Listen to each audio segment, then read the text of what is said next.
अस्सलाम वालेकुम, welcome back to मीमीज़ vlog. आज की वीडियो होने वाली है बहुत खास, क्योंकि इसमें मिलने वाली है आपको 2 रेसिपीज़। तो अगर अभी तक आपने मेरा चैनल सब्सक्राइब नहीं किया और बेल आइकन को क्लिक नहीं किया तो ये मेहरबानी कर दें और टारगेट पूरा करने में मुझे सपोर्ट करें। नाश्ता और आराम करने के चक्कर में बज चुके थे 2:30, तो सोचा अब उठा जाए और कुछ काम किया जाए। ये देखें, फ़िश के एक्वेरियम में हुआ है एक नया एडिशन। इनको लगवा दिया हमने गीज़र। जी हाँ, गीज़र जो इनके पानी को भी गर्म करेगा, यानी कि टेम्परेचर को मेंटेन रखेगा। ये है ऑटोमेटिक थर्मामीटर। इससे 30 टेम्परेचर होने के बाद पानी का ये ऑटोमेटिकली बंद हो जाता है और उसके बाद दोबारा से जब टेम्परेचर लो होता है तो ये ऑन हो जाता है। यहाँ देखें, मेरे बेटे का काम, हर चीज़ उठाता है और एक्वेरियम में डाल देता है। ये ज़्यादा लेटा हुआ देख रहा है कार्टून, और घर का इसने मचाया हुआ है बिल्कुल बुरी तरह से कबाड़। खैर, आएगी हमारी घर पर और वो कर लेगी, इसको समेट लेगी। तब तक किया जाता है किचन में कुछ काम, क्योंकि आज शायद नूरी लोग भी वापस आ जाएंगे। तो मैंने सोचा जल्दी जल्दी खाना बना लेती हूँ और उनके आने तक फ्री हो जाऊँगी, ताकि बैठ के आराम से गपशप की जा सके। वीडियो के स्टार्ट में जो मैंने 2 रेसिपीज़ की बात की थी, उनमें से एक रेसिपी है यही वाली, यानी कि आज हम बनाने वाले हैं आलू मटर और गोश्त। इसको बनाने के लिए जो सब्ज़ी आपको चाहिए वो है आलू, मटर, प्याज और गोश्त। आप कोई भी अपनी मर्ज़ी का ले सकते हैं, बीफ, चिकन, मटन, कुछ भी। आज हम डालने वाले हैं बीफ। वैसे मटर मैंने निकाल लिए थे, तो फिर मैंने सोचा पहले सब्ज़ी को समेटा जाए। प्याज मैंने साइड पे रख दिया और आलू भी मैंने निकाल लिए, क्योंकि आलू बहुत ज़्यादा गंदे थे, तो उनको मुझे करना था वॉश। आलू काटने से पहले भी हम वॉश कर लेते हैं, क्योंकि अगर उसी आलू की मिट्टी हाथ पे लगती जाएगी तो जब आप उससे पील ऑफ करते हैं, वह मिट्टी वापस बार बार आलू में लगती रहती है और फिर वो अजीब उलझन गंदा सा एहसास होता है। तो इसलिए अच्छी तरह से आपने पहले आलू को मल मल के वॉश कर लेना, ताकि जो सारी मिट्टी और गंदगी है वो उतर जाए। और काटने के बाद एक दफ़ा फिर से ये वॉश करना, ताकि अगर कोई मिट्टी वगैरह रह गई है, कुछ गंद रह गया, तो वो भी साफ़ हो जाए। क्योंकि अगर ये मिट्टी रहेगी और आप ही के खाने में जाएगी तो फिर आप ही को बीमार करती है। इसलिए सब्जियाँ बनाते वक्त सबसे ज़्यादा ख्याल रखा करें कि उन्हें अच्छी तरह से पानी से वॉश किया करें। मैंने भी 2 से 3 मरतबा पानी से आलूओं को वॉश किया, यहाँ तक कि उसका जो पानी है वो बिल्कुल ट्रांसपेरेंट हो गया। उसके बाद मैंने सोचा मटर छील लूँ, लेकिन फिर मैंने ख्याल आया कि पहले मैं हैंड वॉश कर लूँ, बिकॉज यही गंदे मिट्टी वाले हाथ फिर मैंने मटरों को लगा देने हैं, फिर उनमें भी मिट्टी आ जाएगी और वही सारा गंदा चला जाएगा हांडी में। मुझे लग रहा था कि जिस तरह आलू आधा किलो है, इसी तरह मटर भी आधा किलो होंगे, तो मैंने कहा यहीं पे खड़े खड़े छीन लेती हूँ, क्या वापस जाऊँ कारपेट पे बैठूँ और फिर वहाँ पे भी गंद पड़े। वैसे तो मैं इसीलिए पहले सब्ज़ी बना रही थी, ताकि जो गंद वगैरह पड़ना है वो पड़ जाए, फिर जब हमारी हेल्प करे तो सफाई करे तो एक ही दफ़ा अच्छे से सफाई हो जाए। लेकिन मुझे लगा कि आज आधा किलो मटरों में कुछ ज़्यादा ही बरकत है। मैंने पूछा अम्मी को, तो मुझ पर वन इंकशाफ का आधा किलो नहीं किलो है। फिर यहाँ से मैंने अपना इरादा बदला और मैंने कहा खड़े होकर करने वाला काम नहीं है, इससे तो टांगें ही टूट जानी है।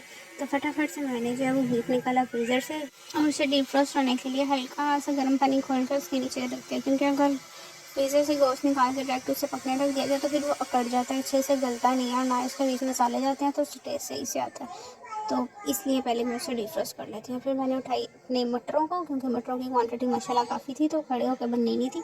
मैं उनको लेकर चली गई और बैठ गई अपने शहज़ादे के पास, बैठ कर उनको आराम से निकालने के लिए। और मैं और मेरा शहज़ादा बातें करते रहे, कार्टून देखते रहे साथ और मटर निकालते रहे।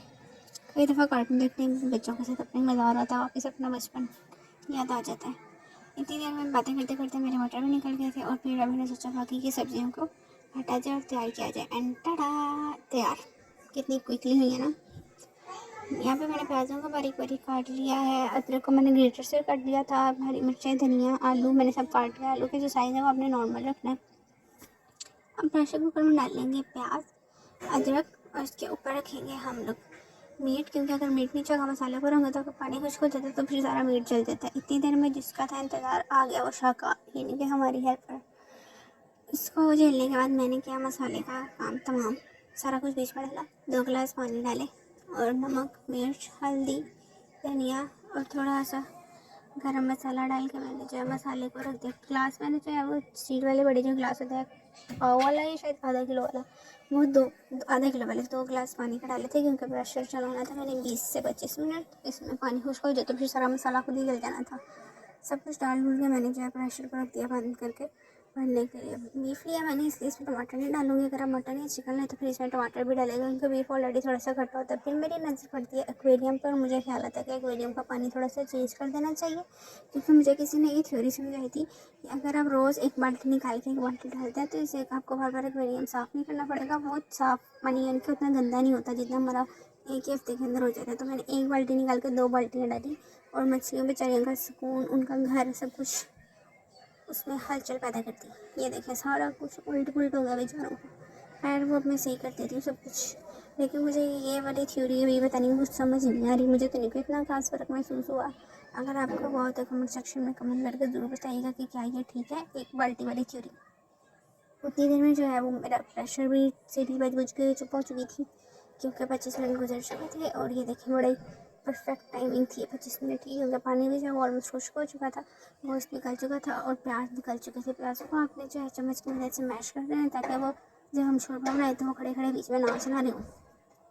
साथ ही बीच में मटर डाल देने और उनको अच्छी तरह मिक्स करने के लिए नॉर्मल फ्लेम के ऊपर आप इसको 10 मिनट के लिए पकने दें, क्योंकि मटर सबसे ज़्यादा टाइम देते हैं सब्ज़ी में पकने के लिए। आलू तो जल्दी से ही पक जाते हैं।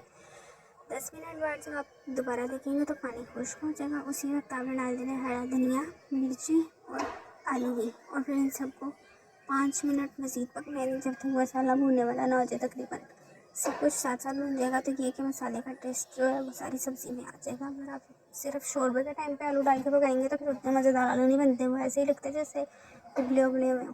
इसलिए भूनने से 5 मिनट पहले ही आपने सब कुछ डालना है, ताकि जितना भी पानी छूटना वो छूट के मसाले भी अच्छी तरह से भून जाए और हर जो सब्ज़ी है उसके बीच जायका भी मसाले का अच्छे तरीके से आ जाए। यहाँ पे जो है वो मेरी सब्ज़ी अच्छे से भून चुकी थी। इसके अंदर मैंने एक स्टील वाला मग जो है वो पानी का डाल दिया था। इतना ही पानी काफ़ी था, क्योंकि शोरबा ज़्यादा नहीं बनाना। फिर मैंने रोटियां बनाने की सोची तो मेरे बेटे को ख्याल आया माँ अकेली लगी है, उसकी थोड़ी मदद की जाए, और वो आ गया तबाही लगाने। कितनी प्यारी गोल गोल रोटी बनाई मेरे बेटे ने। सालन तो मैंने बना लिया था, लेकिन पता नहीं क्यों मेरे साथ ऐसा होता है कि जब मैं कोई खाना बनाती हूँ, मतलब कुछ भी बनाऊँ, तो थोड़ी देर बाद मेरा अपना ही दिल नहीं कर रहा था खाने के लिए, जिसकी वजह से मेरे अपने घर वाले भी कहते हैं कि आप ही बना के आप ही नहीं खाते, फिर साडा हौसला देखो। लेकिन पता नहीं क्यों मैं शायद बनाने में उसको देख के थक जाती हूँ, इसलिए मेरा दिल नहीं करता कि मैं वो खाऊँ। और आज तो शायद इसमें बीफ था और मैं बीफ नहीं खाती, इसलिए शायद मेरा दिल नहीं कर रहा था। खैर मैंने रोटी बनाई, लेकिन मेरा दिल नहीं किया खाने के लिए। फिर मैंने सोचा कि हरा भरा ऑमलेट बनाती हूँ। फिर जब मैंने फ्रिज में देखा तो मुझे सिर्फ हरा धनिया और हरी मिर्च मिली, ना ही कैप्सिकम थी, ना ही कोई और वेजिटेबल नज़र आई। तो फिर मैंने खैर इसी पे ही सब्र शुक्र करके बनाना शुरू किया अपने लिए हरा भरा ऑमलेट। तो मैंने एक दरमियाने प्याज, एक 2 हरी मिर्च और थोड़ा सा धनिया लेकर उसको बारीक बारीक काट लिया। उसमें एक अंडे को लेके अच्छी तरह मैंने उसकी दुनिया गोल की, गोली मोली घुमाया उसको अच्छे तरीके से। और साथ ही साथ जो है वो मेरी जो हांडी है उसमें जो मैंने पानी डाल के शोरबा बनाने के लिए किया था, वो भी बिल्कुल हल्की आग में बन रहा था। सुनो, आज की दूसरी रेसिपी जो होने वाली है बहुत ही ज़्यादा काम की रेसिपी है, एक DIY समझ लें आप। तो इसलिए जो है वो अपने वीडियो को जो है वो एंड तक देखना है, क्योंकि आजकल हेयर फॉल का इशू तो हर किसी के साथ और मेरे साथ तो बहुत ही ज़्यादा है। यहाँ तक कि मेरे बाल जो हैं वो हर बंदा कहता है कि पहले तेरे बाल तो ऐसे नहीं थे, ये क्या हो गया, ये क्या हो गया। इतना ज़्यादा हेयर फॉल है कि शावर के टाइम भी गिरते हैं बाल, जब कॉम कर रहे हो तब भी गिरते हैं बाल। बाल हैं कि बस गिरते ही रहते हैं, उनको दूसरा और कोई काम ही नहीं है। तो इसलिए मैंने ये एक DIY ऑयल तैयार किया था, और इससे मैंने जो पहले यूज़ किया था आज से कुछ 6 महीने पहले, तो लिटरली मुझे फ़र्क महसूस हुआ था। हेयर फॉल भी कम हुआ था और बेबी हेयर की ग्रोथ भी स्टार्ट हुई थी। तो लेकिन मुझे ये मिसकंसेप्शन हुई, मुझे लगा कि जो बेबी हेयर हैं वो मेरे जो है ना वो बम फटा हुआ है, इसलिए मैंने इस ऑयल को उधर ही रोक दिया। ये चेक करें, सालन भी हमारा हसीन सा तैयार चुका। और जो हरा भरा ऑमलेट तैयार करने की मैंने कोशिश की थी, मुझसे सही तरह फ्लिप नहीं हुआ, तो मैंने इसको भी कीचू कर दिया।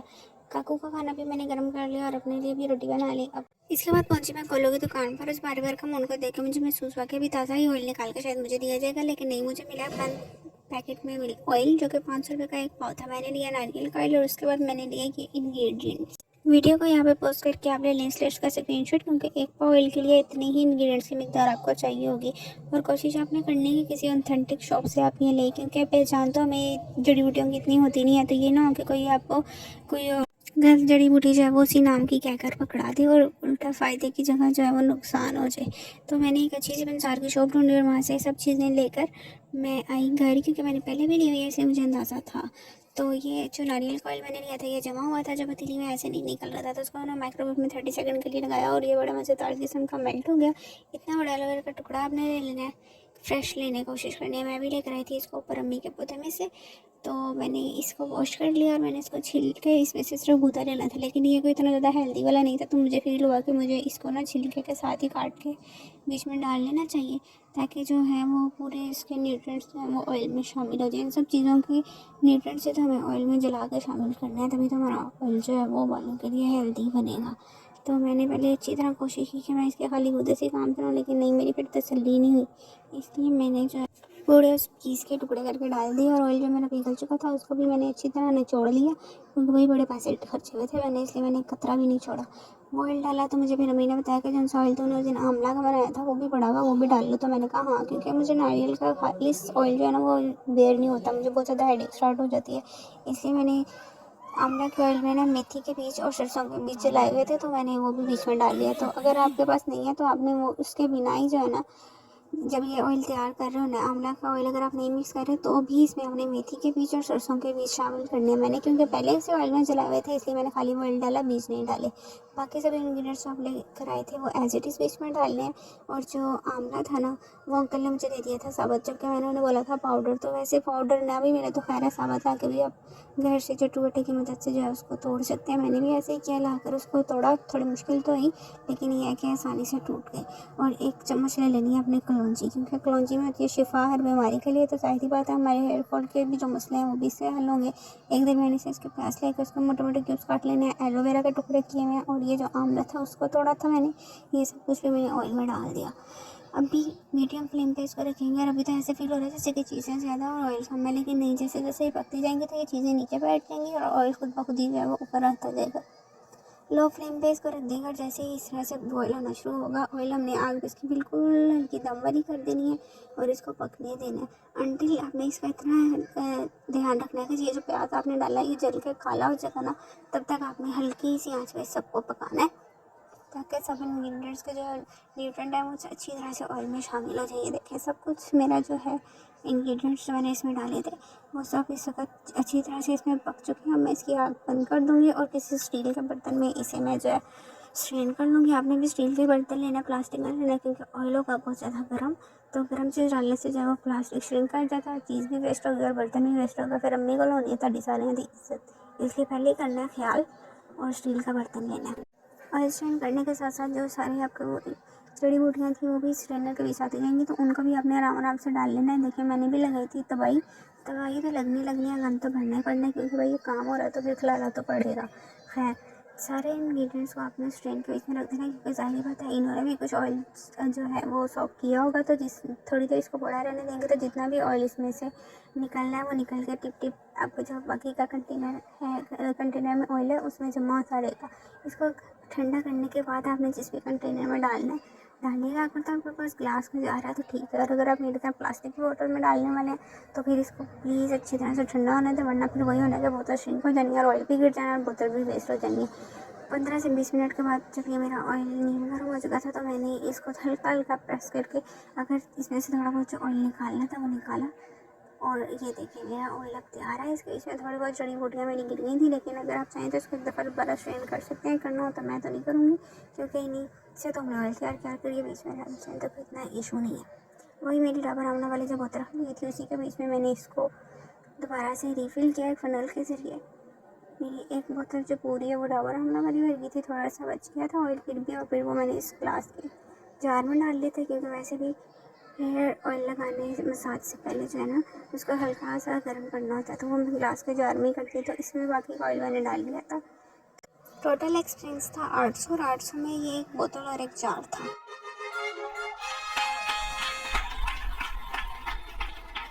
आई होप आपको इसकी दोनों रेसिपी पसंद आई होंगी। Thanks for watching. अल्लाह हाफिज़।